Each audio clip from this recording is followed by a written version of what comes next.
Hi everyone, welcome back to Lens. Ngasi video asidi accounting concept principles sigi matang semjaba video ni. Accounting ki foundation ni concept amasung principles se adima se rules kumani consistency lain financial reporting tawda. Ahamada accrual concept revenue amasung expenses se record tawgani hana adum incur tawda cash receipt tawdringai amasung cash paid tawdringai da.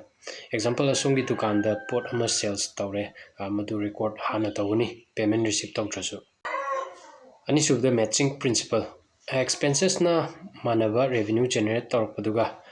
mana raw materials ki cost tuga final finished product sales tawkibduga hadi expenses isu aikoina record tawgani accounting period chap manana revenue adu lakiba period tuga going concern concept masina assume tawi business ase adum hingduna laigani revenue adum generate tawgani tungda business fail orakani habki thajab laitana example oina songi bakery gi oven adu asset oina logani maramdi songi business adu matam kuina tawge khanbagi thajabnina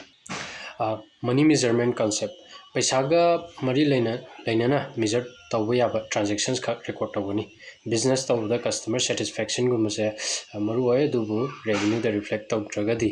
maru madu accounting book ta record tawwa consistency principles business aduna chap manaba accounting method sijinagadabani hogalakadaina tungkoina maduna stakeholders singda chamunnadanaba method ngahakta hongbana chamunnabu thogangani materiality principle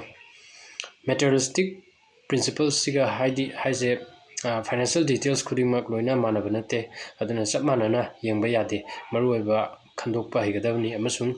masagi judgment haijagadabani like yamna minor oiba transactions financial statement da thoina impact lairoidabadi haptrasu yai example oina paper clips kumbase conservatism principle accounting na matam chupada conservative oijagadabani magi estimates amasung judgment da maram uncertainty ama thorpada caution laijahogadabani haidi deb ama loss oibagi chingnaba lairagadi potential loss haina record taw money measurement concept transaction da only monetary terms da expressed tawba yaba record tawi haidi non monetary factors like employee ki morale customer satisfaction asina chingba si directly akoina record tawba yade yamna important oiso financial statement da purpose of accounting principles is ahanbada